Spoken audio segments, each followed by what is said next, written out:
Okay, here's all the good stuff about Volusia County, Florida. It's got 47 miles of beachfront. It hosts the Daytona 500, and it's home to the Weeki mermaids. Seriously, check them out. Here is the not so good. You can sunburn easily. Florida man lives there, and there's some pretty dangerous wildlife, it turns out, lurking in the dark. You know about the alligators and the sharks, but did you know about the black bears? I want you to meet Aydee, who was just walking in her driveway with her dog when out of nowhere, a huge black bear lunged out at her, claws out. As Aydee tried to run, the bear chased her, tossed her to the ground, and jumped on her back. And lucky for Aydee, the neighbors heard her screams and they called for help. And here is the very moment that Volusia County sheriffs arrived on the scene. Dog is missing. The bear got her. Bear got her. The bear got the dog. All right, we have rescue coming to check you out, okay? He's a big bear. He's a big bear. Yeah. You said it was two bears? No, just one bear. Just one big old bear? One big old bear. Okay. Can you tell me where you're hurting at? Over here and in my back. He got me, he kind of like jumpy in my, when I was running, he jumped me and he threw me on the floor. Flashlight 50? I heard her screaming from down the road. It was awful. Where'd the bear last run off to? That way. That way? I was. Okay. But I lost my dog. What kind of dog is it? Black lab. She's a black lab. All right, so Aydee was treated for all of her terrible, cuts. And thankfully, nothing was life-threatening. And the black lab that she told the officers was missing eventually, so happy to say, found unharmed.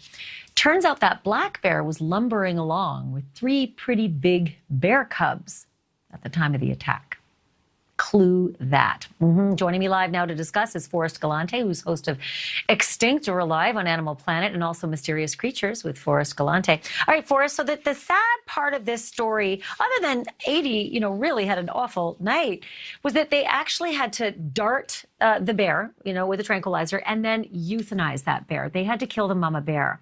And a lot of people are very upset. A lot of neighbors said that bear lived there for 7 to 8 years without any incidents. So walk me sort of off the ledge as to why people shouldn't be so upset about that. Well, to be honest, Ashley, I'm probably in your court and those neighbors' court, which is that, the law states that Florida Fish and Wildlife has to protect public safety. And what that means is any animal that's a problem animal is going to be euthanized. But in my opinion, this was not a problem animal. And what I mean by that is the fact that it had been there for 7 or 8 years, it had never actually harmed anybody. Clearly, it wasn't attempting to actually kill this woman. I think it just got startled and reacted out of fright. Tells me that this animal was just shocked to have this person near her bear cubs and sort of behaved as a bear should behave. If you want my opinion, Florida Fish and Wildlife probably should have darted, tranquilized the bear, and relocated it instead of euthanizing it. There are only 4,000 bears. Pardon me. Yeah, they're not that populous. And it brings me to the other question, which is why everybody, is saying, can't you dart the bear and then dart the cubs and move the whole happy family somewhere safe? You could. I mean, that's a difficult question because bears have home ranges. They're used to being in a certain location.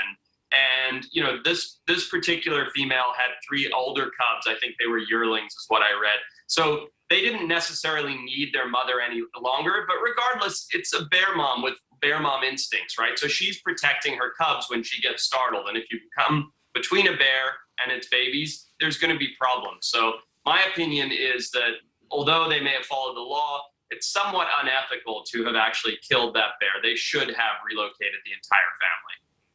Can you give me 20 seconds on these 100-pound cubs? I mean, that's a big animal, but yeah, it's a cub. It's a baby. They did not take those cubs in. They just let them do their thing. Why is that? Well, because, and this is the good part of what Fish and Wildlife did do, which is that they realized that those bear cubs were not a threat. They hadn't harmed anyone, and so they chose to only euthanize the mother who had inflicted harm on a person. And so the thing is, when animals become habituated, they become dangerous. The neighbors said that those bears had been around for 7 or 8 years, which means that one, the neighbors were likely complacent about the bears being in the area, and 2, the bears were no longer afraid of people. And the problem is when you get into that situation, that's when human-wildlife conflict occurs, and that's what's happened here.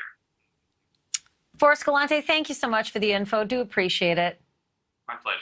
Thank you for watching. Click the red subscribe button below so you can get more of NewsNation's fact-driven, unbiased coverage.